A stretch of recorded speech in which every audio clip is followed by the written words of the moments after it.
At my own dining table, surrounded by my children, my daughter declared, "The old lady won't last long. Just put her in a nursing home." My sons stayed silent, agreeing. I simply smiled, telling them I'd move out in 30 days. They thought I was losing my mind, but I was just getting started. Stick around to hear how I taught them a lesson. Like, share, and tell us where you're listening from. The words hit me like a physical blow, sharper than any of Richard's playful jabs ever were.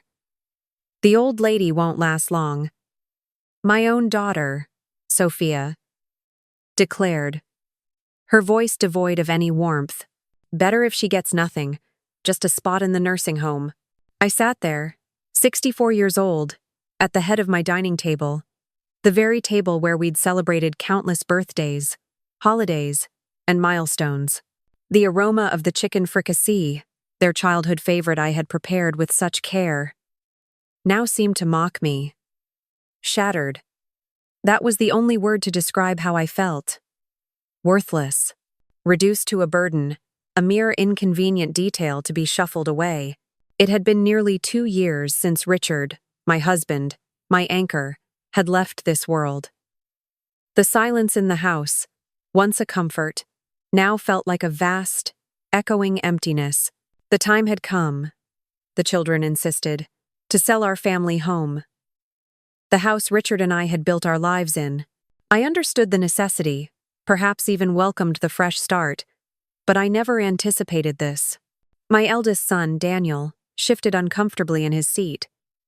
"Sophia, that's a bit harsh, don't you think?" His protest was mild, almost apologetic. He'd always been the peacekeeper, though his efforts rarely swayed his sister. Sophia merely waved a dismissive hand, not even bothering to look at Daniel. "Please, Daniel. She's frail. And honestly, her memory isn't what it used to be. Remember last week with the car keys?" She smiled, a brittle, patronizing curve of her lips that made my stomach clench. Frail? Forgetful? Inside, a quiet defiance simmered. I wasn't frail. My arthritis was a minor nuisance, a dull ache on rainy days, not a debilitating condition, and misplacing my reading glasses was hardly a sign of mental decline. It happened to everyone, especially after years of navigating Richard's chaotic filing system. I could still balance the books, manage investments, and run the house with efficiency and grace. My mind, I knew, was as sharp as it ever was, perhaps even sharper with the wisdom of experience. But what good was inner conviction when your own children saw only a faded portrait of a woman they once knew? Ethan, my youngest, who usually deferred to Sophia in everything, surprised me by looking up. "Mom, what do you think?" But his gaze, usually so open, darted away from mine when the subject turned, inevitably, to money. He cleared his throat, suddenly finding the centerpiece of flowers incredibly interesting. I took a deep breath, trying to steady my voice. I was thinking, perhaps I could take a smaller portion from the sale. Enough to buy a modest condo, cover my expenses, and the rest could be divided among you. You've all got your own lives, your own families, expenses. I truly meant it. My life with Richard was about providing for them. Why should that change now? Sophia let out a short, incredulous laugh. "And how long do you think that smaller portion will last, Mother? You're not exactly a frugal spender, if I recall. And then what? We'll be footing your bills, just like when you ran out of money before?" Her words twisted a knife in an old wound, one I thought had long healed. I looked at each of them, my gaze lingering on Sophia, then Daniel, then Ethan. "You know, children," I began, my voice softer than I intended. "I've always done my best to ensure you had everything you needed. College tuition for all 3 of you, paid in full. Daniel, remember the down payment on your first house? Sophia, the bail money when you were exploring your youth?" I paused, a slight, pained smile touching my lips. "And Ethan, that loan for your ill-fated startup?" The one that was never repaid? Sophia, however, was already checking her watch, her impatience palpable. Mother, please. We're not doing a guilt trip today. That's ancient history. Let's be practical. The house sells. The money is split 3 ways amongst us, and we find you a nice Medicare-approved facility. It's settled. She said, settled with a finality that brooked no argument. I watched Daniel and Ethan. Daniel's eyes were fixed on the table, his shoulders slumped in resignation. Ethan was still avoiding my gaze, picking at a loose thread on his napkin. Their silence was deafening, a louder, more painful affirmation of Sophia's cruel declaration than any spoken word could have been. It was settled. I swallowed past the lump in my throat, a strange calm washing over me, a stillness that surprised even myself. Very well, I said, my voice eerily steady. In that case, I suppose I have 30 days to move out. A faint, almost imperceptible smile touched my lips. Just like my divorce agreement with Richard, all those years ago. No one chuckled. No one even acknowledged the comment. My children merely exchanged pitying glances, their impatience barely concealed. They saw it as further proof of my mental decline, a rambling old woman clinging to fragmented memories. They didn't understand the bitter irony, the private joke Richard and I shared about our divorce from the old life, the one before the children came along and bound us together in a different, more profound way. They rose then, gathering their things, mumbling hurried goodbyes. Sophia gave me a perfunctory hug, a quick peck on my cheek that felt more like a brand. Daniel offered a remorseful squeeze of my hand. Ethan, ever the shy one, merely nodded, his eyes still avoiding mine. As they left, the front door closing with a gentle thud, Sophia's words echoed in the sudden silence. The old lady won't last long.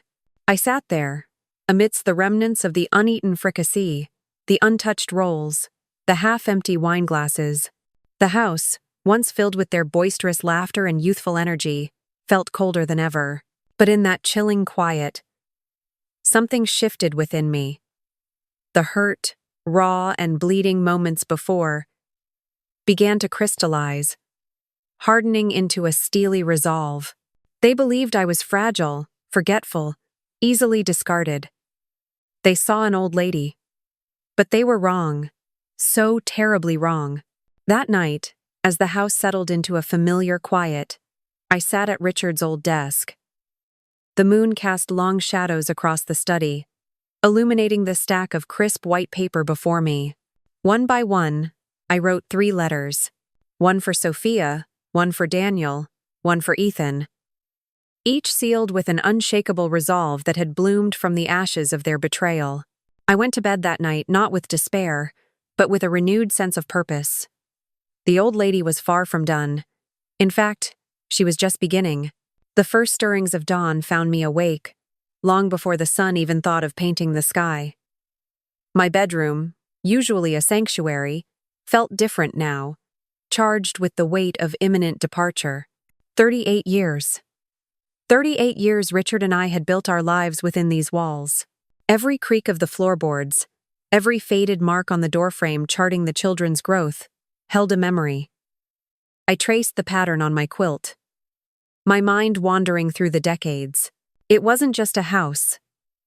It was a living archive of our love, our struggles, our quiet triumphs. Leaving it would be like shedding a skin, painful but necessary for what was to come.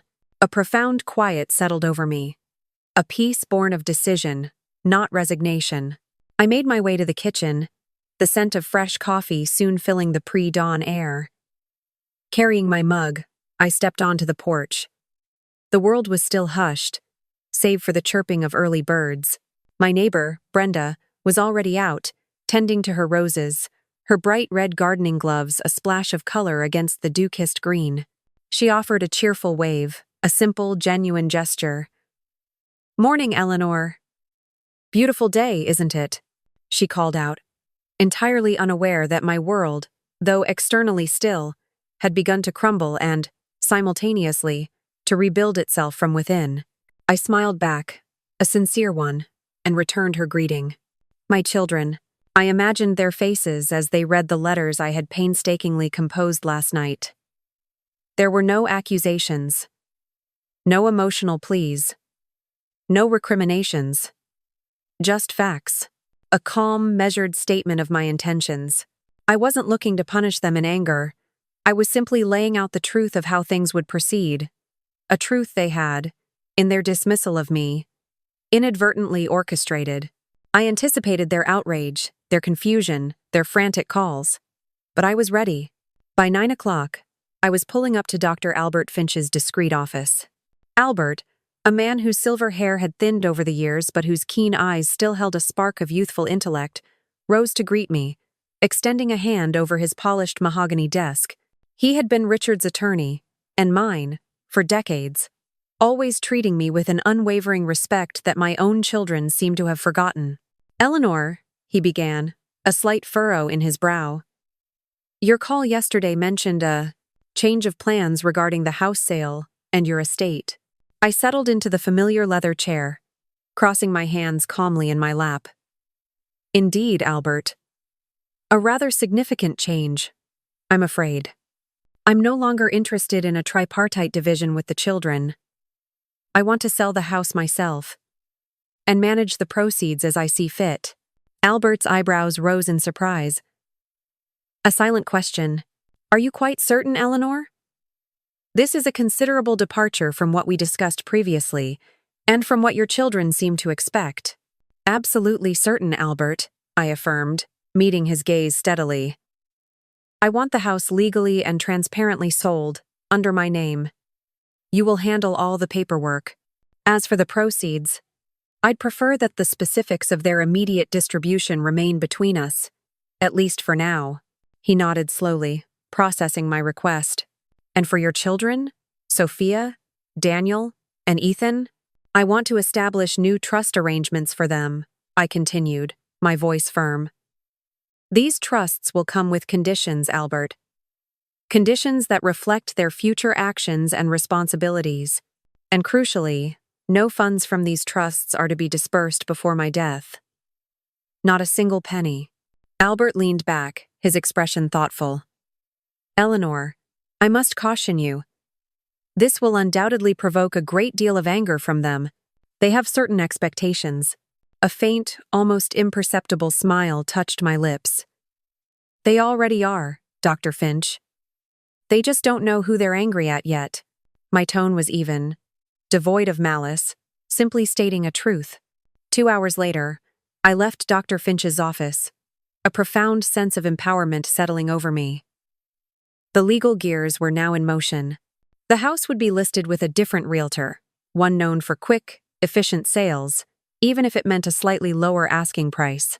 A significant portion of the proceeds would be directed into a special account, entirely under my control. The rest, as planned, would fund the conditional trusts for my children, locked away until a time they, and I, might truly appreciate. My next stop was the bank. Walking through the familiar doors, I made my way to the office of Vivian Miller, my longtime teller, who had, over the years, risen to branch manager. Vivian, a woman whose efficiency was matched only by her discretion, greeted me warmly. "Eleanor, it's good to see you," she said, her smile genuine. "What can I do for you today?" "Vivian," I began, lowering my voice slightly, though we were in a private office. "I need your absolute discretion on a few matters, and I need to reveal a rather long-held secret." I paused, letting the words hang in the air. My Aunt Josephine, bless her eccentric soul, left me a rather substantial sum, held privately for decades. Richard was aware, of course, but it's never been publicly discussed or truly utilized. Now, it's time. Vivian, ever the professional, showed no surprise. Her expression remained neutral, yet attentive. I then instructed her to close all joint accounts I shared with Richard, and any that had residual connections to my children. New accounts, solely in my name, were to be opened.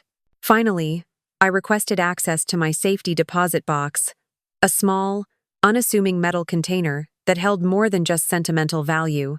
Vivian handled everything seamlessly, her movements precise and confidential. When I walked out of the bank an hour later, I carried a lightness in my step I hadn't felt in years. I had complete control over my finances, over my future.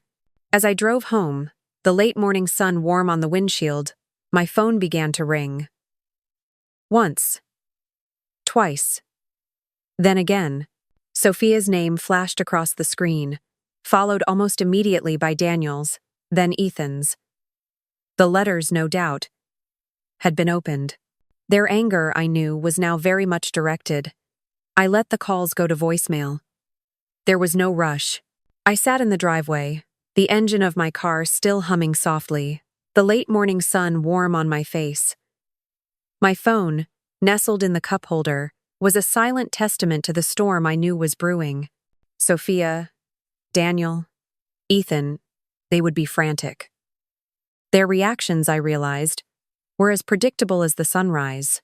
My letters, dispatched by registered mail this morning, had been simple, concise, and utterly devoid of emotion. They stated that I was selling the house and would be managing my own financial affairs. I thanked them for their concern, a word I used with deliberate irony, and assured them of my continued capability. No room for negotiation, no opening for argument, just a calm declaration of independence. I pressed the play button for my voicemails. Sophia's imperious tone filled the car first. "Mother? It's Sophia. Call me back immediately. This is about the house. What exactly do you think you're doing?" Her voice, usually so controlled, had an edge of thinly veiled panic. Next was Daniel, his voice softer, laced with a familiar concern. "Mom, it's Daniel. We got your letter. Are you all right? We're worried about you. Please call us back." Then came Ethan, sounding almost frantic. "Mom, it's Ethan. Sophia's freaking out. She thinks someone's manipulated you. Please, just call us. Tell us what's going on." Manipulation. It was always the first thing Sophia assumed when anything didn't go her way. The idea that her mother, the woman she had dismissed as frail and forgetful, could make such a significant decision independently was, quite simply, beyond her comprehension. She saw me as an extension of her own will, a passive figure who existed to serve her convenience and expectations. The old Eleanor would have caved, would have called them back immediately, would have tried to explain, to placate, but the old Eleanor was fading fast. Stepping inside, the house felt different, imbued with a new purpose. It was no longer just my home. It was a canvas for my rebirth. I started in Richard's study, a room I hadn't truly touched since his passing. His filing cabinets, once overwhelming, now felt like an archaeological dig into a past life. I meticulously organized his papers, sorting through decades of documents, receipts, and correspondence. Each item was considered. To keep, to sell, or to donate. It was a methodical, almost meditative process. I walked through the house, my gaze falling on the familiar objects that had defined my life here. The majestic grandfather clock in the hall, a wedding gift from Richard's parents, its steady tick-tock a constant presence. The antique mahogany dining set, where so many family meals had been shared. Both, I decided, would go to auction. Most of my valuable jewelry, pieces Richard had showered upon me over the years, would also be sold. The exceptions. My simple gold wedding band, a circle of enduring love, and the pearl earrings my mother had worn on her own wedding day. These were not mere assets. They were anchors to true sentiment, not material value. A profound calm settled over me as I moved from room to room. For so long I had been Richard's wife, then Sophia, Daniel, and Ethan's mother. These roles, while cherished, had also defined, and sometimes confined me. Now, as I prepared to shed these trappings, a new identity was emerging. Just Eleanor. It was a simple yet utterly liberating thought. I was finally claiming myself. untethered from the expectations and demands of others. The phone, still resting on the kitchen counter, continued its insistent ringing. Sophia again. Then Daniel. Then Sophia. I ignored it all. Their urgency felt distant, irrelevant to the quiet revolution unfolding within me. I was prioritizing my own plans, my own future. For the first time in decades, the old Eleanor the doormat, the people-pleaser, the one who always put everyone else first, was dissolving like morning mist. A new, self-aware woman was stepping into her place, firm in her convictions.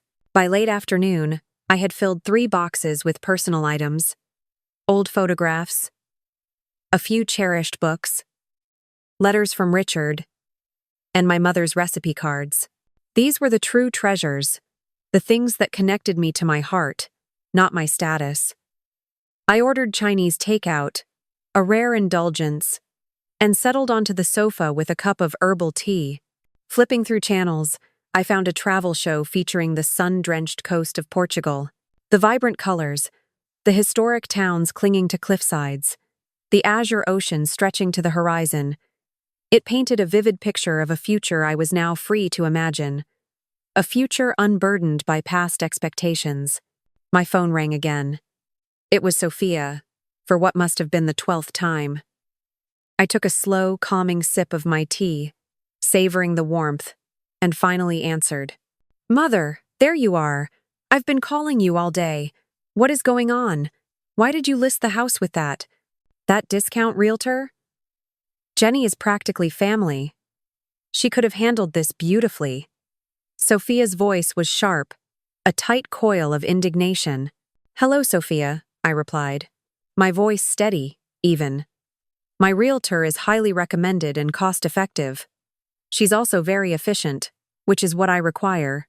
I'm quite happy with her services. I knew exactly why she brought up Jenny. Jenny was Sophia's friend, her confidant, and undoubtedly, her spy. Having Jenny involved would have given Sophia a direct line to every detail of the sale, every offer, every negotiation. Cost-effective? Mother, this is our house. Our inheritance. You can't just throw away money like this. You need to consult with us. Her indignation was rising, her words tumbling over each other. Sophia, my decision is final. And the house listing went live yesterday. I stated it plainly, leaving no room for argument. There was a moment of stunned silence on the other end. Live? Without consulting us? Mother, why on earth would you do that? You can't just make these decisions on your own. Her voice was incredulous, tinged with disbelief. Sophia, I said, a slight, almost imperceptible smile touching my lips. Did I need your permission to sell my own house? Another silence, longer this time, filled with her unspoken outrage. It's not about permission. Mother, it's about the market value. You're giving away money, our money. And there it was. The truth laid bare. It wasn't about me, or my well-being, or even the house itself. It was about their inheritance. The house, in their eyes, was already theirs, a tangible asset they believed was owed to them.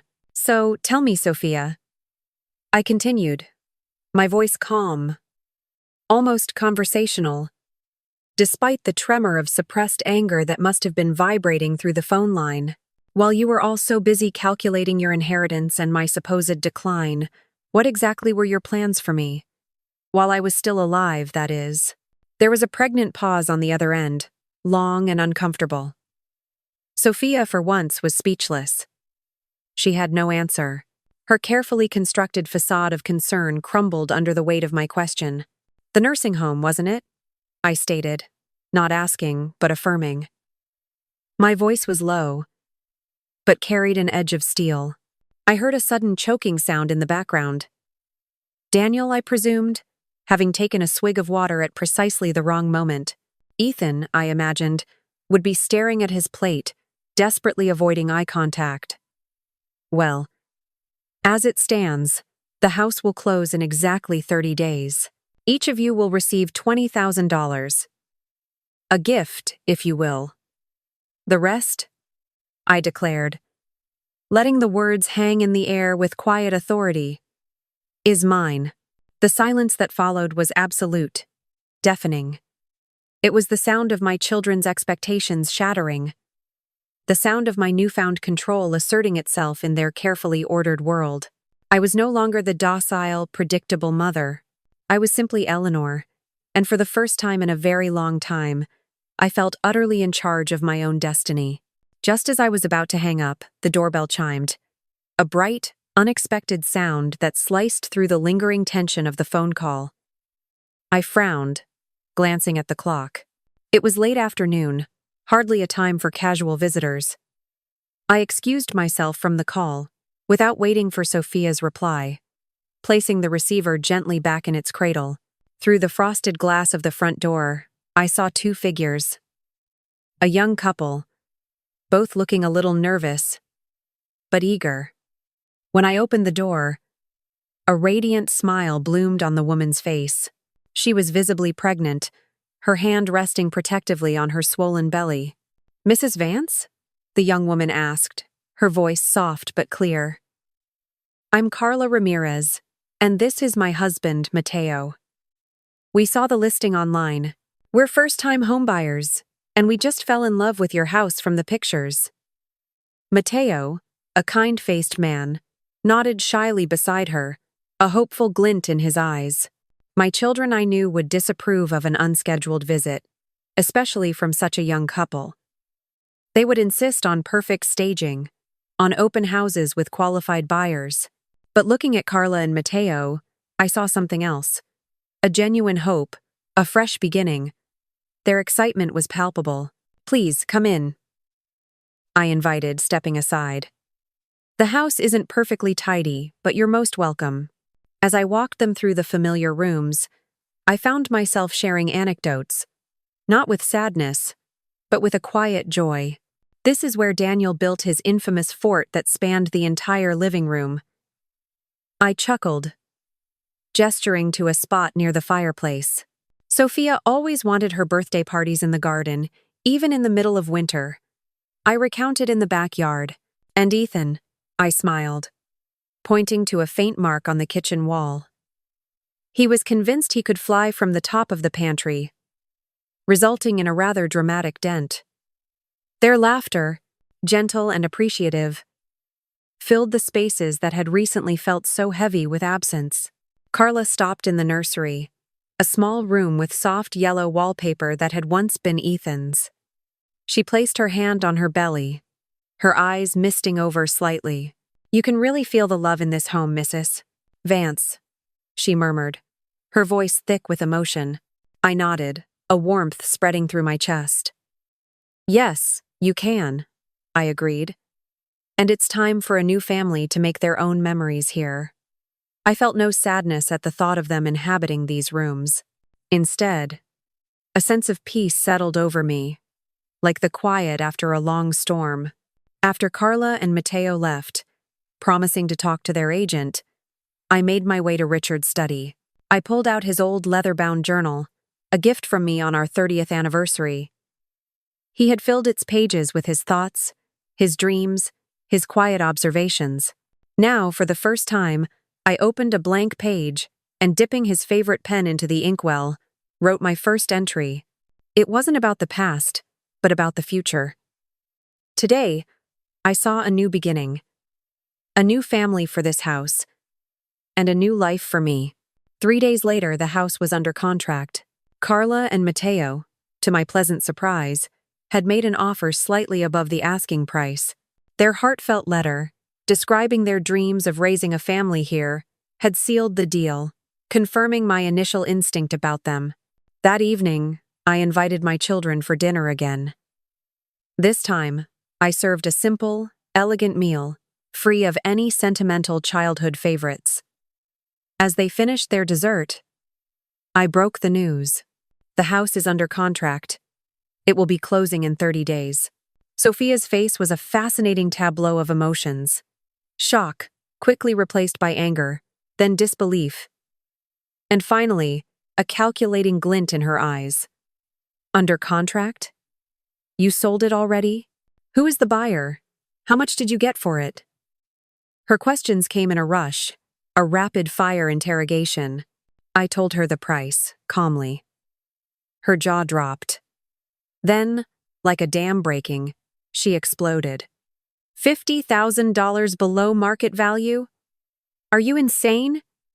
You've just given away our inheritance. You're clearly not well, Mother. This is outrageous. Her voice rose, shrill and indignant, echoing through the dining room. Daniel looked mortified, while Ethan sank lower in his seat. I met her gaze, unflinching. I wasn't aware I had died. Sophia, I said, my voice cutting through her tirade with cold precision.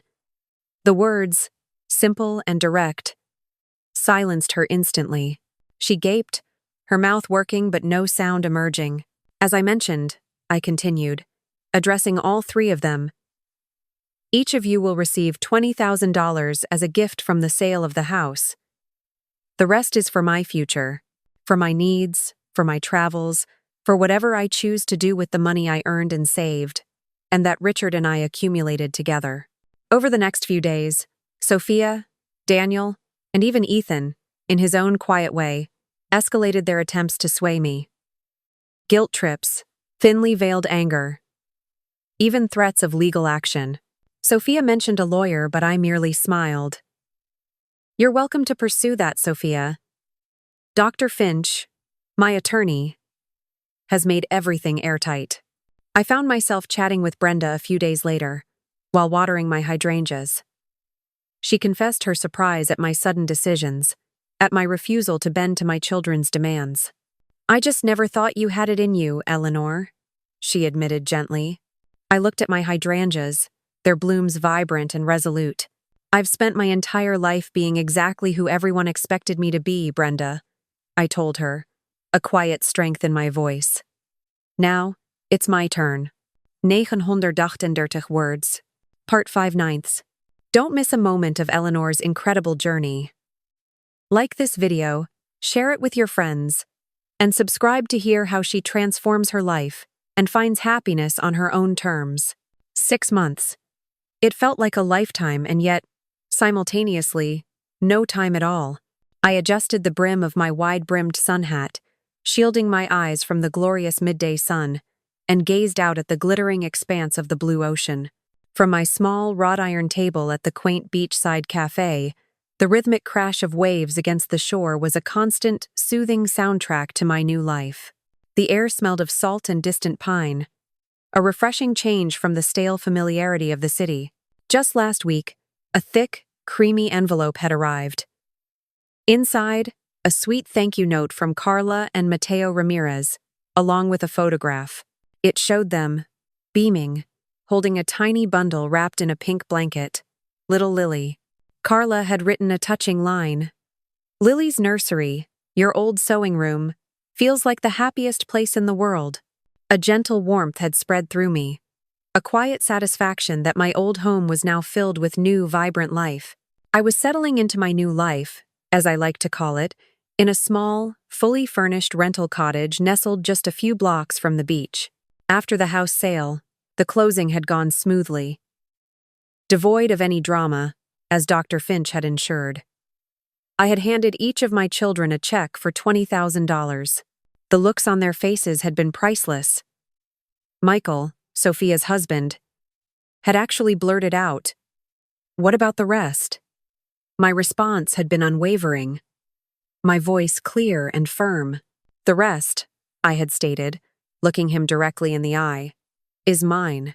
Now, perched here at the cafe, I sipped my perfectly brewed coffee, a rich, dark roast, and savored a flaky, fruit-filled pastry. Miguel, the cafe owner, a man with a booming laugh and a kind heart, stopped by my table. "Still painting, Eleanor?" he asked, gesturing to the small sketchbook open beside my plate. I smiled. "Always, Miguel. This light is simply too inspiring to resist." I had picked up watercolor painting on a whim, signing up for a beginner's class at the community center. It had been an impulsive decision, yet one that had unexpectedly unlocked a forgotten passion. The vibrant colors, the fluid movement of the brush, the way light played on the water, it had awakened a deep, forgotten joy within me. A sense of possibility I hadn't known I was missing. It was the instructor, a kind, bohemian artist named Clara, who had mentioned a thriving artists' colony in a small, unpretentious coastal town. On a whim, I had driven out to explore, and within weeks, I had fallen in love with a tiny, sun-drenched cottage, buying it outright with a portion of my proceeds. My phone buzzed, startling me from my reverie. It was Ethan.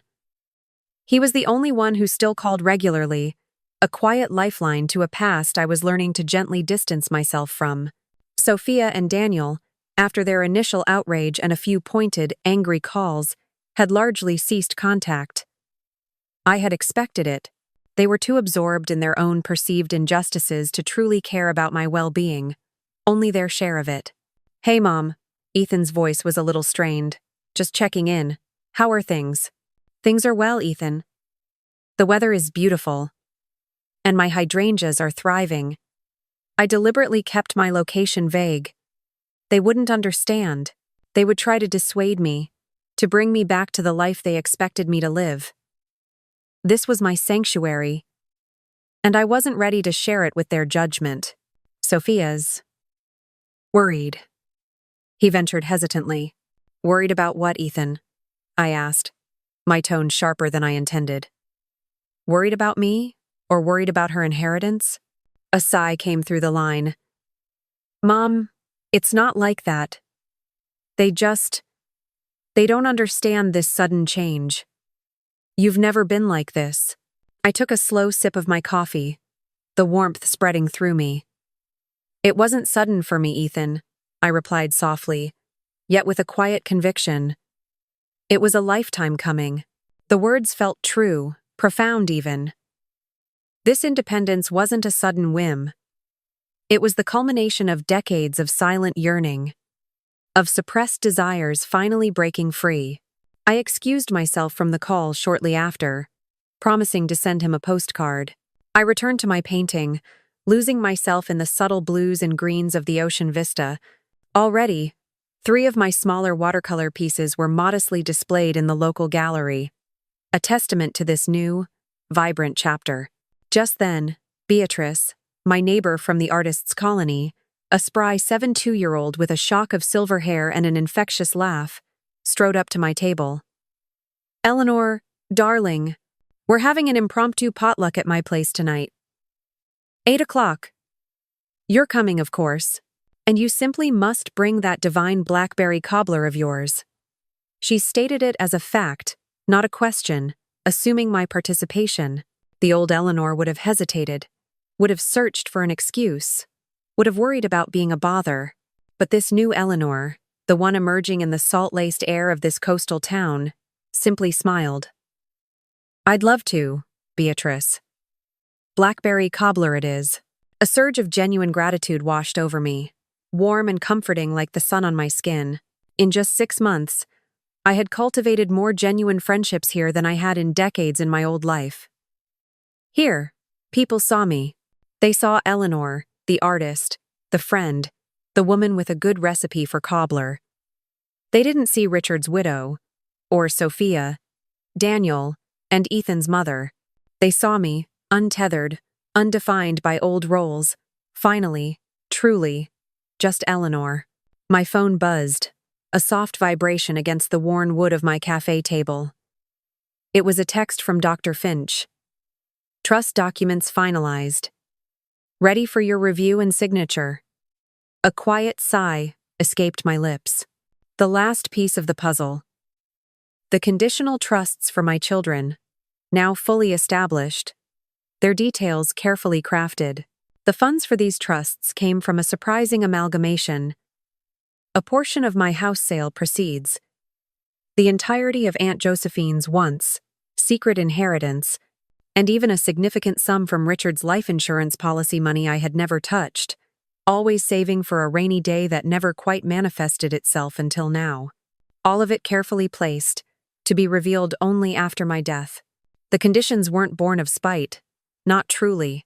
They were born from a deep, maternal love, a desperate hope that my children would, in time, learn to live authentically, to find their own paths without the crutch of assumed wealth or entitlement. Perhaps, with time and certain requirements, they would discover the value of hard work, of self-reliance, qualities that seem to have atrophied in their pursuit of an easy inheritance. Beatrice, who had settled across from me with her own coffee, nudged me gently. "Lost in thought, dear? You're miles away." I smiled, a little wistfully. Just thinking about how much has changed in such a short time. Beatrice, ever perceptive, fixed me with her wise, knowing gaze. "No, dear," she said, her voice soft, but firm. "You were always this person. You just finally gave yourself permission to live as her." Her words resonated, striking a profound chord deep within me. She was right. The Eleanor I was becoming wasn't new.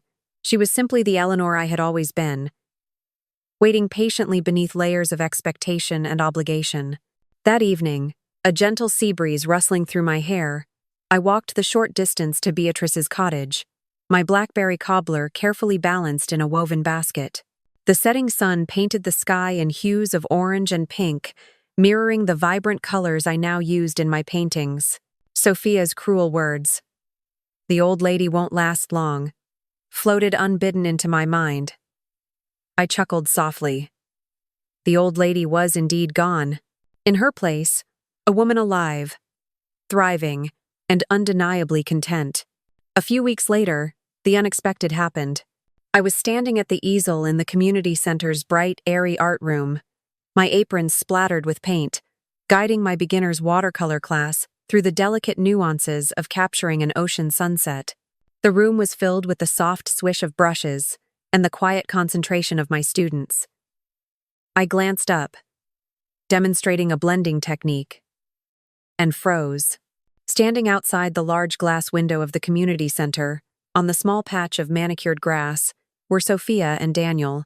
Sophia, impeccably dressed, leaned against a sleek, black luxury SUV, her expression a mix of impatience and disdain. Daniel stood beside her, hands shoved into his pockets, looking profoundly uncomfortable, his gaze sweeping the building as if searching for an escape route. My heart gave a surprised stutter, a momentary jolt of my old self, but then a wave of calm washed over me. I took a deep breath, dipped my brush into a vibrant crimson, and continued my lesson, my voice steady, my movements fluid. Joyce, the center coordinator, a cheerful woman with a perpetually harried air, bustled into the room a few minutes later, whispering conspiratorially, "Eleanor, your children are at the front desk. They say it's urgent." I dabbed my brush on a paper towel. "They can wait, Joyce. We're almost finished here." My students, thankfully, were too engrossed in their sunsets to notice the interruption or the unexpected visitors outside. I deliberately took my time. I demonstrated one last technique, offered individual feedback, and then, with meticulous care, cleaned my brushes, organized my paints, and tidied my workstation. I wasn't avoiding them. I was simply preparing for the inevitable confrontation, for the predictable accusations, for the past to finally collide with my present. When I finally stepped into the empty classroom, Sophia was already there, pacing impatiently by the door, Daniel hovering awkwardly in the background. Her sharp voice cut through the quiet. "Mother! There you are! Why did you disappear? Why did you change your number? Why did you move without telling anyone where you were going?" Her questions were machine gun rapid, laced with accusation. I walked to my small desk, calmly placing my supplies down. "Sophia, I expected to live my life. And I did tell someone. Ethan has my new number. We speak every few weeks." Daniel, looking relieved that someone had finally spoken, chimed in. "He wouldn't tell us where you were, Mom. Said you didn't want us to know." I nodded, acknowledging Ethan's loyalty. "That's correct. So, how did you find me?" Sophia crossed her arms, a triumphant glint in her eyes. We hired a private investigator, Mother. It wasn't difficult once we knew you were living in a small coastal town. A private investigator. My mind reeled for a moment. They had gone to such lengths. Expended money. Simply to track me down. For worry, as Ethan had claimed. It seemed hardly believable. So, that's what this is about, isn't it? Sophia continued, her voice rising in pitch. The money! You gave away so much of it. That $20,000 was a pittance, Mother. It wasn't like you. Michael, Sophia's husband, had not accompanied them. But his words, his opinion, were clearly etched into Sophia's tirade. It was a fair portion, Sophia, I corrected her, my voice even. And it wasn't charity. It was a gift from me, out of my money. The money Richard and I worked hard to earn and save. And that was a year ago. A year of silence. So, tell me, why are you really here? The silence that followed my question stretched, thick and heavy, until Daniel finally broke it. His shoulders, usually so stiff, seemed to slump. He looked down at his hands, then up at me, a flicker of something raw and vulnerable in his eyes that I hadn't seen in years. Because you're our mother, Mom, he confessed, his voice barely above a whisper. And we miss you. My gaze softened, but my resolve remained firm. Do you miss me, Daniel? Or do you miss what I provided? The stability, the financial comfort, the ease of having a mother who always put your needs before her own? Sophia, unable to tolerate the uncomfortable introspection, bristled. You've changed, Mom. You're not yourself. This isn't the mother we know. I met her challenging gaze, my chin lifting slightly. For the first time in decades, Sophia, I stated, my voice ringing with quiet conviction. I am myself. I gestured around the light-filled classroom, to the paintings drying on the walls, to the faint scent of turpentine in the air, silent testaments to my new life. This is me. This is Eleanor. Daniel, ever the more reasonable of the two, stepped forward. But why did you have to move so far away? Without telling us? Why completely cut us off? I took a deep breath. After that last family meeting, after the way you all so casually dismissed my existence, I needed space. Space to breathe, to think, to redefine who I was outside of being Richard's wife or your mother. I needed to find Eleanor again. And honestly, I didn't think you would understand or support me in that journey. Sophia flinched, a rare display of discomfort. Okay, yes, maybe I said some things I shouldn't have. But that doesn't justify disappearing on us, Mom. I didn't disappear, Sophia, I clarified, my gaze unwavering. I moved on. There's a difference. Sophia's eyes narrowed. She took a step closer, her voice dropping to a harsh whisper. We know about the trusts, Mother. We found the documents in Dr. Finch's office. My heart gave a pang. So, they had been truly investigating me. We even executed a power of attorney. Daniel forging your signature. To try and protect your assets. The words stung. The blatant disregard for my autonomy. The assumption of my incompetence. But the sting was less sharp than it would have been a year ago. I merely shook my head. My assets, Sophia, do not need protecting from me. They need protecting from those who believe they have an inherent right to them. But why? Sophia demanded, her voice rising again. Why are the trusts only accessible after your death? And why do they have these ridiculous conditions? Volunteer work for me? Finishing a degree for Daniel? Job stability for Ethan? What kind of cruel joke is this? I looked at each of them, my gaze holding theirs. They're not jokes, Sophia. They're conditions of love. I want you all to have something more valuable than just money. I want you to find purpose. Sophia, you have a brilliant mind for organization. Imagine what you could do directing that energy towards a cause greater than yourself. Daniel, you always loved history.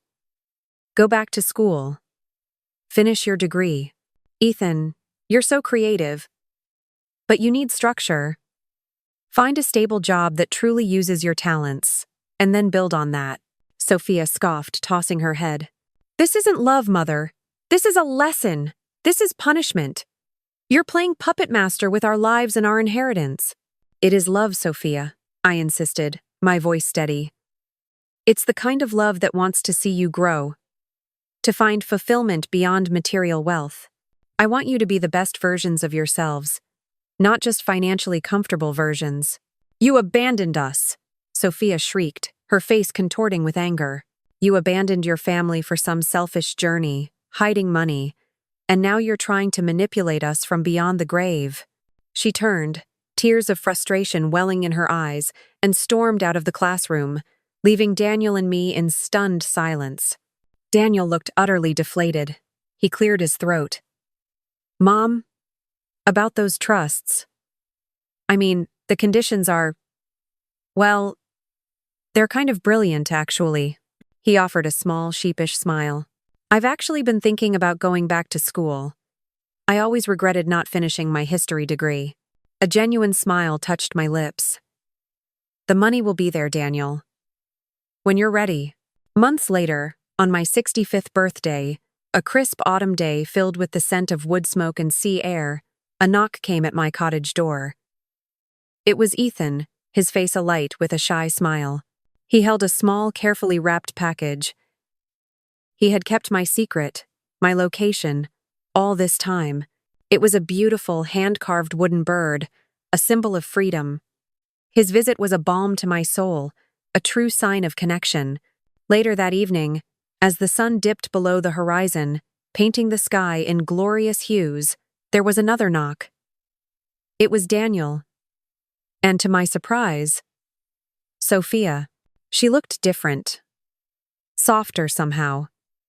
She handed me a carefully wrapped gift, a framed photograph of our old house, taken just after Carla and Mateo had moved in, flowers blooming in the garden, and with it, a letter. I opened it, my hands trembling slightly. Her handwriting was neat, but the words were raw, honest. Mom, it read. I've been so angry, so hurt, but after finding out about the trusts, after hearing your reasons, I think I'm starting to understand. I was so afraid of losing you, of losing everything we had. But I see now. You weren't trying to punish us. You were trying to save us, in your own way. I was so caught up in the idea of what I thought I deserved, I never stopped to think about what you needed, or even what I needed to become. I miss you, Mom. The real you. And I think, maybe, I miss the real me too. I'm scared, but I'm trying to figure things out. I looked up, tears blurring my vision. To see Sophia, her eyes filled with an unfamiliar mixture of fear and earnestness. I'm still angry sometimes, Mom, she admitted, her voice cracking. But I want to understand. I want to try. The sun streamed through the lace curtains of my cottage, painting golden stripes across the wooden floor. My 65th birthday. I stretched, feeling the gentle ache in my muscles, a testament to a morning walk along the beach. This wasn't just a birthday. It felt like a celebration of growing into myself, of finally fully inhabiting the skin of Eleanor. As I made my way to the kitchen, the scent of blooming jasmine wafted in through the open window.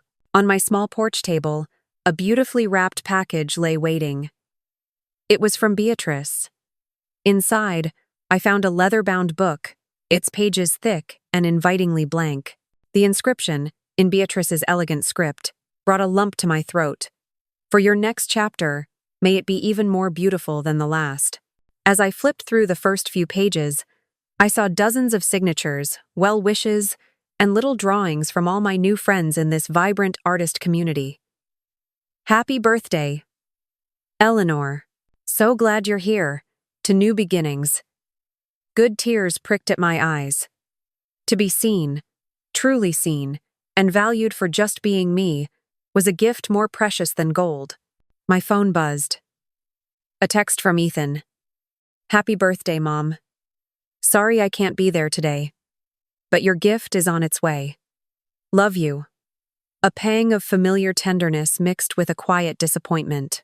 Another buzz. This one from Daniel. Happy birthday. Wanted you to know I registered for classes starting this fall. A genuine smile spread across my face. Daniel. Going back to school. That was a gift in itself. Just as I was pouring my first cup of coffee, a distinct sound reached my ears. The familiar crunch of gravel as a taxi pulled up my driveway. My heart gave a hopeful leap. I rushed to the door, my eyes widening.